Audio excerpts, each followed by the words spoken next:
Today, I'm going to share with you how I go about building an adventure route. Now, I'm sure that there are dozens of ways that you can do this. I'm simply going to share with you how it is that I do it. I always start with a general idea of where I want to go. This spring, we're going to go to the Pisgah National Forest so that we can ride some technical mountain single track again. For trail information, there are a number of resources that you can use, like Single Tracks, All Trails, and MTBProject. There are even some sites out there like gravelmap.com that will show you what are the gravel roads in the area that you can use. For today's demonstration, the only source that I'm going to be using is MTBProject for the trail files. I'm going to be sharing with you what it looks like to plan one day of a trip. And for this day of the trip, we have to get from the Mill Creek Campground in Pisgah National Forest down to the town of Brevard. So our goal is to take this spaghetti and find the best possible route using the best single track for our adventure. So we'll need to start by finding the best rated single track on MTBProject that we might want to include in the route. When we look at reviews for this area of Pisgah, we find that there are two that really stand out. Black Mountain is a Black Diamond single track trail that is rated #1 in the Pisgah National Forest. The other trail that stands out in our area is Pilot Rock, and it's rated #4. It is also a Black Diamond trail. These look to be very gnarly and a lot of fun. Now that we have the key trails that we want to use, we're going to try to visualize the route that we would take, connecting some of the other trails together in a route that will get us from point A to point B. Point A for this trip is the Mill Creek Campground, and we have to get from the Mill Creek Campground down to Brevard. In order to get there, two key single track routes that we would want to use are the Black Mountain Trail. Another trail that we would want to use is Pilot Rock. Now that we have the two trails that we want to use, we now want to visualize how it is that we're going to use the remainder of the trail system in order to connect these and get down to the town of Brevard. And so we just trace a line going out from Mill Creek along some of the trails that we would use in order to get to Pilot Rock, and then how we would get from Pilot Rock Trail down and over to Dark Mountain Trail. And then it looks like there's a nice easy greenway trail that we can use going from there down into the town of Brevard. And there you have a visualized route of the trails that we might need to get from North Mill Creek down to the town of Brevard. We're now going to go to MTBProject, and we're going to download all of the trails that we think that we'll use on our route, starting with Yellow Gap Road.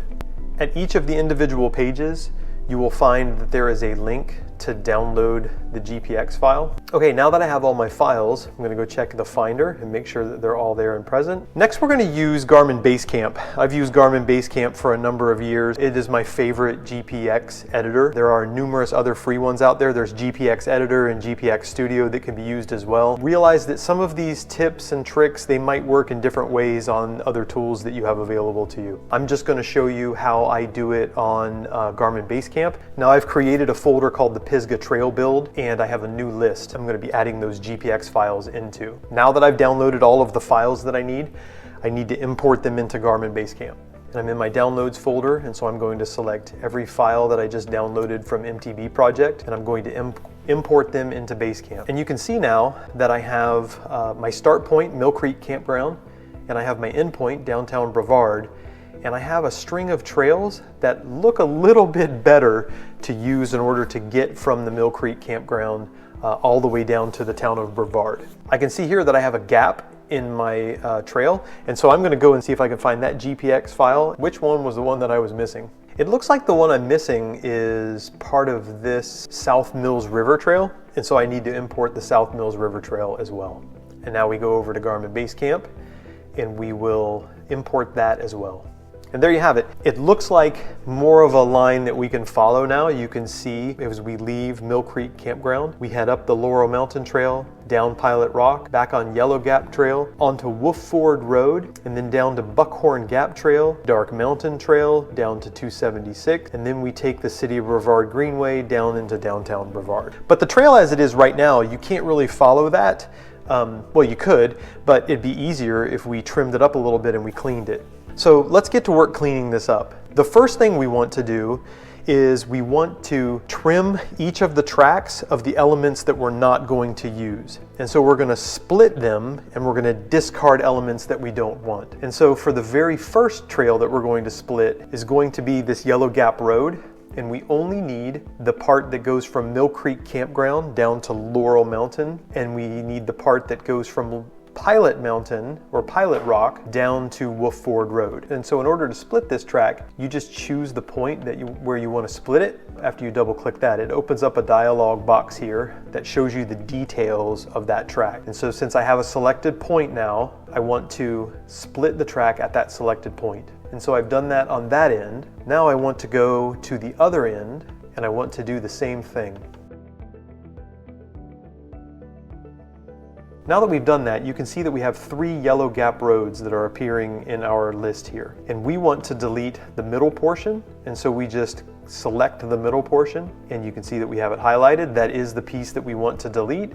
And so we're going to control click that and we're going to delete it. And so now we have a little bit better line of Yellow Gap Road to Laurel Mountain, down Pilot Rock, and back to Yellow Gap Road. Yellow Gap Road also continues beyond Wolf Ford Road. We need to delete that portion as well.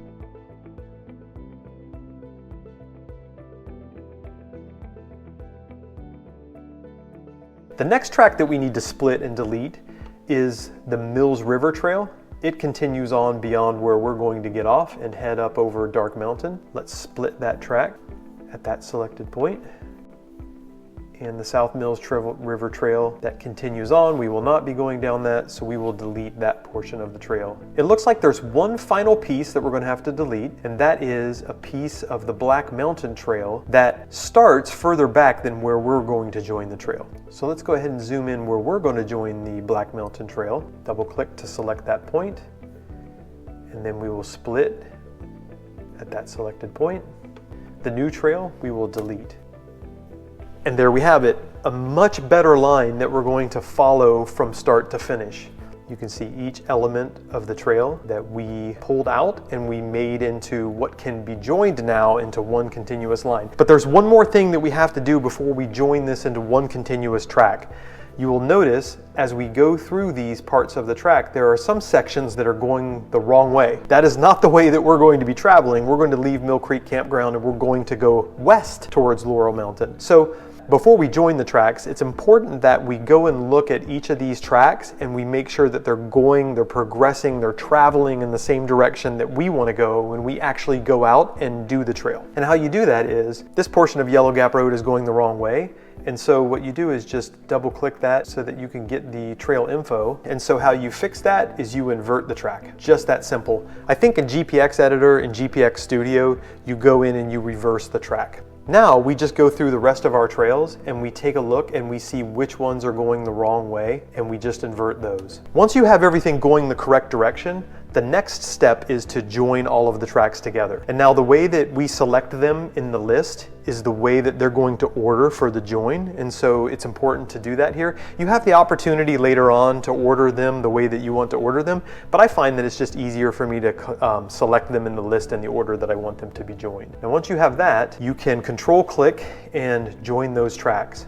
And when you click join the tracks, we see that it is in the order that we want. If everything looks good, we're going to go ahead and click join tracks. And as it joins the tracks, it asks you if it wants us to keep the old tracks with the new track. I go ahead and I do that every time and just keep them. And now we have a new track. Let's take a look at that and look at what we have. That is one contiguous track that takes us from the Mill Creek Campground all the way down to downtown Brevard. And I'm confident that we have what we need. And so now I'm just going to do a little bit of cleanup. We just need to clean up those other files that we used. Let's rename this track to something more descriptive. So Mill Creek Campground to Brevard. Now the moment we've been waiting for. This is the moment of truth.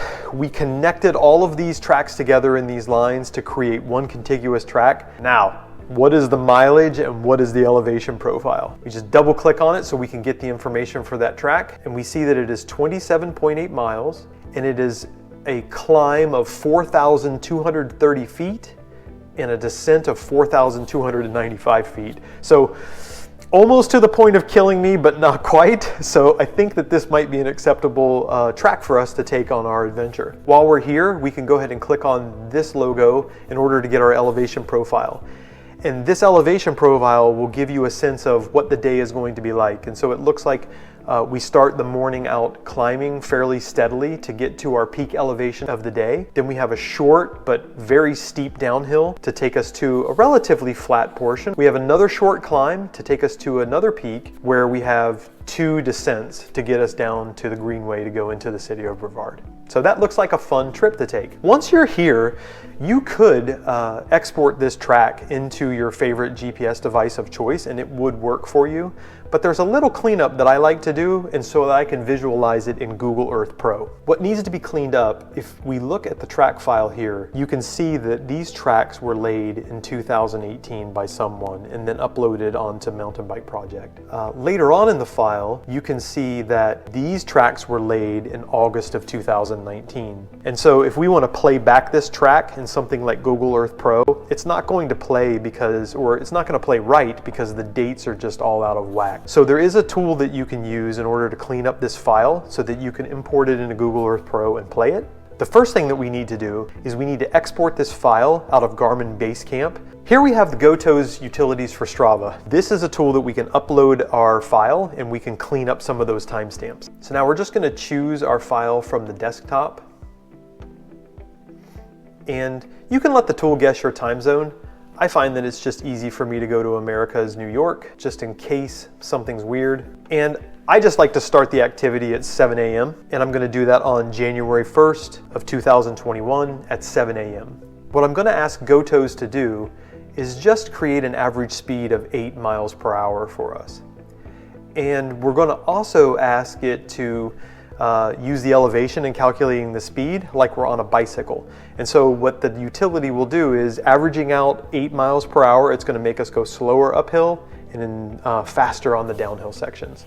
Upload the file, it processes, and then you just go to the download page. You can see on the download page here, it's done exactly what it is that we want to do, giving us a start time of 7 a.m. and ending at noon. I doubt that I'm going to start at 7 a.m. and end at noon when we do this for real. But the tool here is going to export it like that, and I'm going to export it in the Wahoo element output file type because that's what I use.